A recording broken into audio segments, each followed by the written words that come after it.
Nothing is so special. Hello there and welcome back to Gemma Movie Recap. Today I'm going to recap Lone Survivor, a 2013 action war film. A heads up, there are going to be major spoilers ahead.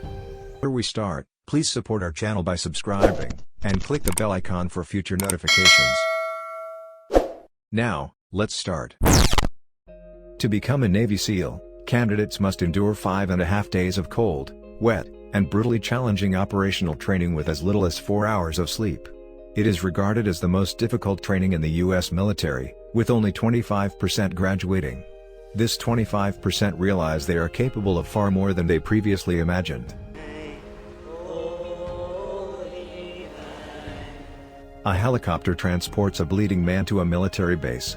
He is severely injured, and attempts to save him in the recovery room appear futile. 3 days prior, as the first light of day emerged, Danny engaged in a race against his team leader, Mike, around their base.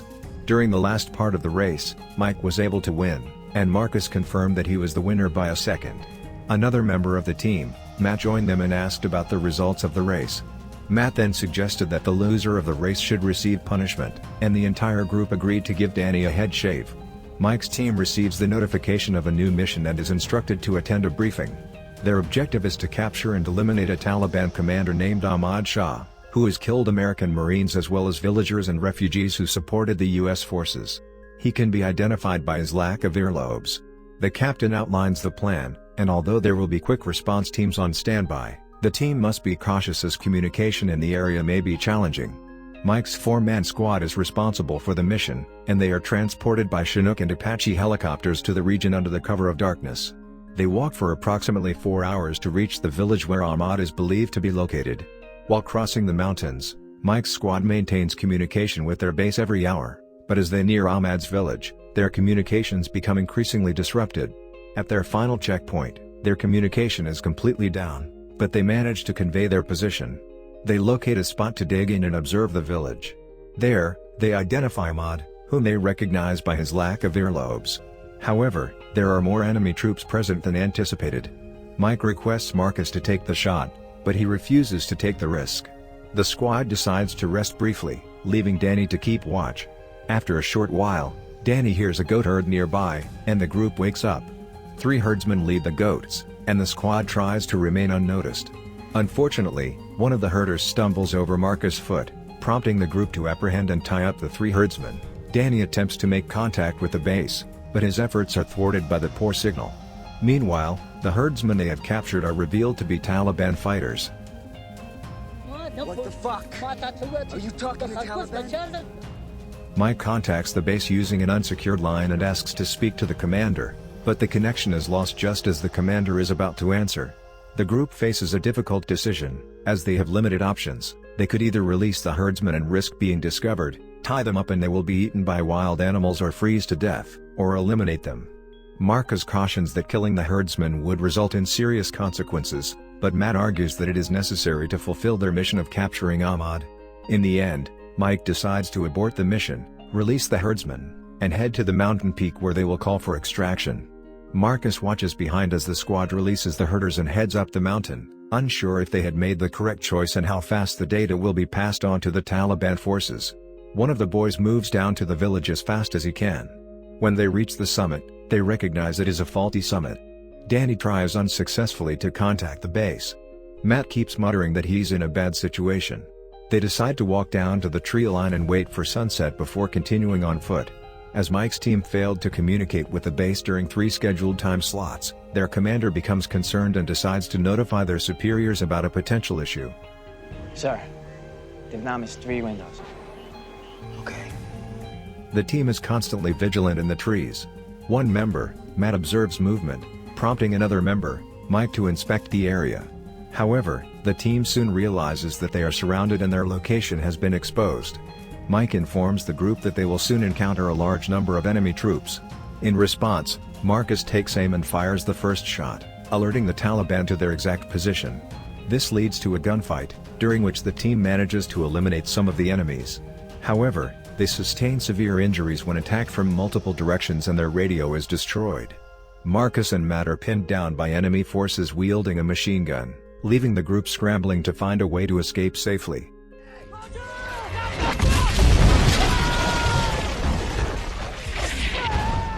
Mike initially suggests that the team should move to the right, but soon realizes that it was a mistake when some members get shot in the knee.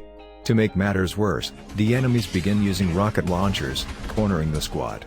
In an attempt to escape, they jump off a steep hill, resulting in more injuries from the fall.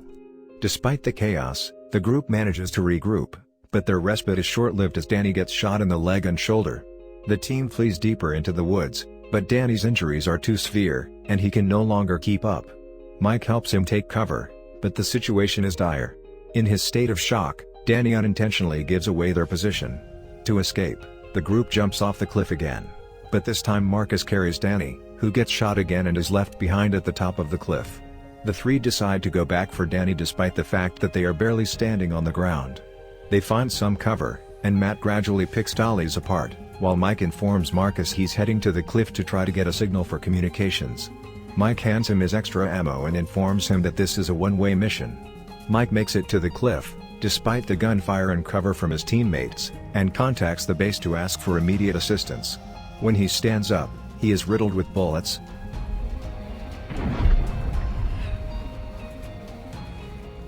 and Danny follows suit. In response to the distress signal, the forward base dispatches 2 Chinook helicopters to the location of the group, or rather, 2 men. Unfortunately, they have sent Apache helicopters on another mission and do not have the support for Chinooks, but they still proceed. As the situation becomes direr and direr, the 2 surviving members, Marcus and Matt, begin to face the reality of their situation. Matt is severely injured and believes that he is going to die soon. He asks Marcus to convey his love to his wife, but Marcus refuses to accept that they are going to die. Suddenly, they are targeted by missiles and their hope begins to fade. However, just as they are about to give up, 2 Chinook helicopters arrive and provide them with a glimmer of hope. Unfortunately, their hope is short-lived, as one of the helicopters is hit by an RPG and explodes on a cliff, killing all on board. The other Chinook decides to leave to avoid a similar fate, leaving Marcus and Matt alone once again and in desperate need of help. Shortly after losing Matt, Marcus becomes the target of a rocket launcher and falls into a crevice where he manages to hide from the Taliban fighters. The arrival of an Apache helicopter is delayed, and when it finally arrives, it takes off again after seeing no enemies on the ground. Marcus wakes up the next day in excruciating pain and makes his way to a nearby pond to drink water. There, he is approached by villagers who he initially threatens with a grenade, but one of the villagers, Gulab, offers to help him. Despite some reluctance from some of the other villagers, Marcus is taken to a house in the village where he learns about his location and hands over a note to Gulab to deliver to the base.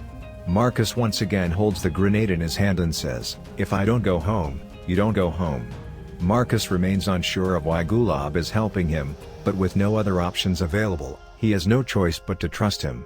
Gulab dispatches a mountain man to the closest American air base to notify militaries of Marcus' location. The Taliban forces discover Marcus' blood and follow the trail to determine that he is in the village. Gulab tries to reason with the insurgents, but they don't listen. Marcus is led outside to a tree where he will be executed. Gulab and other villagers intervene just as the insurgents are about to cut Marcus' head off, threatening to kill the fighters if they harm Marcus. The Taliban fighters flee, and the villagers return Marcus to his home, still arguing about what will happen to them at that point. Marcus collapses from pain, and Gulab and his son tend to him. The insurgents plan to attack the village the next day. Marcus is awakened and given water and food, still perplexed as to why the villagers are assisting him. The house's wall is blown up, and they are attacked. Meanwhile, Marcus' letter has been received by the forward base, which has dispatched choppers to the village. The villagers are outmanned and outgunned, and they have no chance. Marcus is apprehended and engages in combat with the insurgent. Thankfully, a young boy gives Marcus a knife, allowing him to win a fight against the Taliban fighter. Shortly after, American forces arrive and eliminate the Taliban fighters, securing the area. Marcus expresses his gratitude to Gulab and his son for saving his life before being taken to a medical tent at the base.